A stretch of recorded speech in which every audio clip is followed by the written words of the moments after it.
ਨਾ ਵੀ ਜਿਹੜਾ 850 ਹੈ ਮੈਂ ਇਹ ਵੀ ਪਹਿਲੀ ਵਾਰੀ ਵੇਖਿਆ ਹੈ ਜੀ ਤੇ ਐਡਾ ਰੋਟਾ ਵੀ ਪਹਿਲੀ ਵਾਰੀ ਵੇਖਿਆ ਹੈ। ਅੱਛਾ ਤੇ ਆ ਤੁਸੀਂ ਚੈੱਕ ਕਰਵਾਓ ਨਾ, ਆ ਜਿਹੜਾ ਗੈਪ ਹੈ ਹਾਂਜੀ। ਇਹ ਮੈਂ ਨਾ ਵੀ ਇਹ ਤਾਂ ਸਾਰਾ ਫਾਇਦਾ ਹੀ ਫਾਇਦਾ। अस्सलाम वालेकुम दोस्तों, लो जनाब मेरे पीछे देख लो, अज 850 चलता पिया जनाब 12 फुट 96 कटर रूटावेटर दे।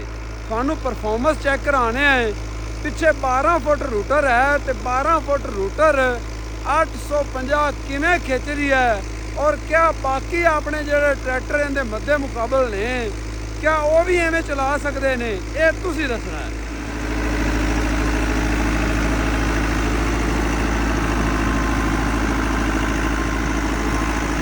दोस्तों अज असी पूरी मीडिया टीम इत्थे मौजूद हैं। खावर भाई मौजूद है, साडे नाल हाफिज साहब मौजूद ने। अस्सलाम वालेकुम हाफिज साहब। ਵਾਲੇਕੁਮ ਸਲਾਮ ਜੀ। हाफिज साहब 850 ਚੱਲਾ ਖੜਾ ਹੈ ਹਾਂਜੀ ਤੇ ਰੂਟਾਵੇਟਰ ਵੀ ਤੁਸੀਂ ਦੇਖਾ ਹੋਣਾ ਹੈ, ਐਡਾ ਰੂਟਾਵੇਟਰ ਪਹਿਲੇ ਦੇਖਿਆ ਹੈ ਮੈਂ ਆਣਾ ਵੀ ਜਿਹੜਾ 850 ਹੈ ਮੈਂ ਇਹ ਵੀ ਪਹਿਲੀ ਵਾਰੀ ਵੇਖਿਆ ਹੈ ਜੀ। ਤੇ ਐਡਾ ਰੋਟਾ ਵੀ ਪਹਿਲੀ ਵਾਰੀ ਵੇਖਿਆ ਹੈ। ਅੱਛਾ ਤੇ ਆ ਤੁਸੀਂ ਚੈੱਕ ਕਰਵਾਓ ਨਾ, ਆ ਜਿਹੜਾ ਗੈਪ ਹੈ ਹਾਂਜੀ। ਇਹ ਮੈਂ ਨਾ ਵੀ ਇਹ ਤਾਂ ਸਾਰਾ ਫਾਇਦਾ ਹੀ ਫਾਇਦਾ ਹੈ। ਓਏ ਭਾਈ ਜੀ, ਇਹ ਨਵਾਜ਼ ਭਾਈ ਕਹਿੰਦੇ ਨੇ ਵੀ ਇਹ ਕਿੱਲੇ ਤੇ ਸਿਰਫ 5 ਲੀਟਰ ਖਰਚ ਕਰ ਰਿਹਾ ਹੈ। ਤੁਸੀਂ ਚੈੱਕ ਕਰੋ ਕਿੱਲੇ ਤੇ 5 ਲੀਟਰ ਖਰਚ ਕਰਦਾ ਹੈ ਤੇ ਮੁੜ ਮਤਲਬ 12 ਫੁੱਟ ਇਹ ਰੂਟਾ ਹੈ। ਹਾਂਜੀ 12 ਫੁੱਟ ਹੋਰ ਕਿਸੇ ਦੀ ਇਹਨਾਂ ਦੀ ਇੰਨੀ ਜ਼ਰੂਰਤ ਹੀ ਨਹੀਂ। ਹਾਂਜੀ ਇਹਨਾਂ ਦਾ ਮਤਲਬ ਵੀ 12 ਫੁੱਟ ਜਿਹੜਾ ਰੂਟਾ ਵੀ ਛੇਕ ਲਵੇ।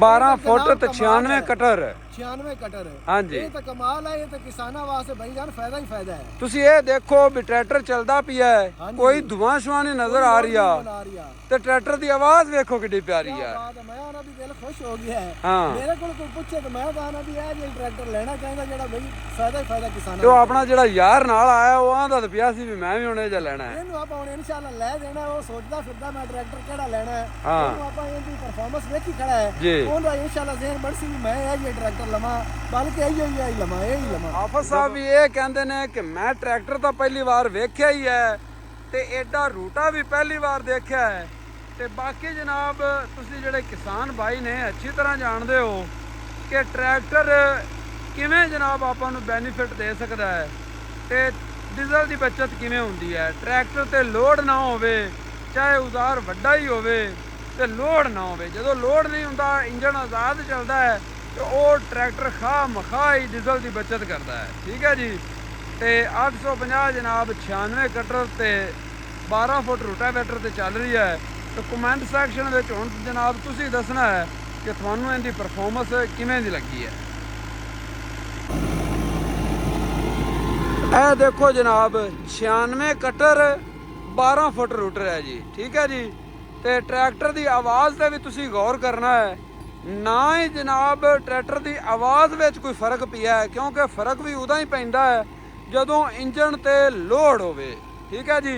ਤੇ ਜਦੋਂ ਇੰਜਨ ਤੇ ਲੋਡ ਹੁੰਦਾ ਹੈ ਤੇ ਫਿਰ ਟਰੈਕਟਰ ਆਵਾਜ਼ ਵੀ ਬਦਲਦਾ ਹੈ, ਧੂਆਂ ਵੀ ਵਿਖਾਉਂਦਾ ਹੈ, ਡੀਜ਼ਲ ਦੀ ਐਵਰੇਜ ਉਹ ਵੀ ਜਿਹੜੀ ਘਟ ਜਾਂਦੀ, ਮਤਲਬ ਤੇਲ ਜ਼ਿਆਦਾ ਲਵਣ ਲੱਗ ਪੈਂਦਾ ਇੰਜਨ। ਠੀਕ ਹੈ ਜੀ। ਇਸ ਵਕਤ ਭਾਈ ਨਾਜ਼ਮ ਦਾ ਤਾਂ ਇਹ ਕਹਿਣਾ ਹੈ ਕਿ ਇਹ ਜਨਾਬ ਇਸ ਰੂਟਰ ਤੇ ਸਿਰਫ 5 ਲੀਟਰ ਕਿੱਲੇ ਤੇ ਖਰਚਾ ਕਰ ਰਹੀ ਹੈ ਤੇ ਕਿਆ ਆਪਣੇ ਬਾਕੀ ਮੁਕਾਮੀ ਟਰੈਕਟਰ ਵੀ 5 ਲੀਟਰ ਹੀ ਕਰਦੇ ਨੇ? ਮੇਰੇ ਖਿਆਲ ਦੇ ਮੁਤਾਬਕ ਤਾਂ ਨਹੀਂ ਕਰਨਗੇ। ਔਰ ਮੈਂ ਜਿੰਨਾ ਮੇਰੇ ਤਜਰਬੇ ਵਿੱਚ ਹੈ, ਮੈਂ ਕਹਾਂਗਾ ਜਿਵੇਂ ਇਹ ਰੂਟਰ ਨੂੰ ਚਲਾਈ ਖੜਾ ਬਾਕੀ ਐਵੇਂ ਚਲਾਵਣਗੇ ਵੀ ਨਹੀਂ।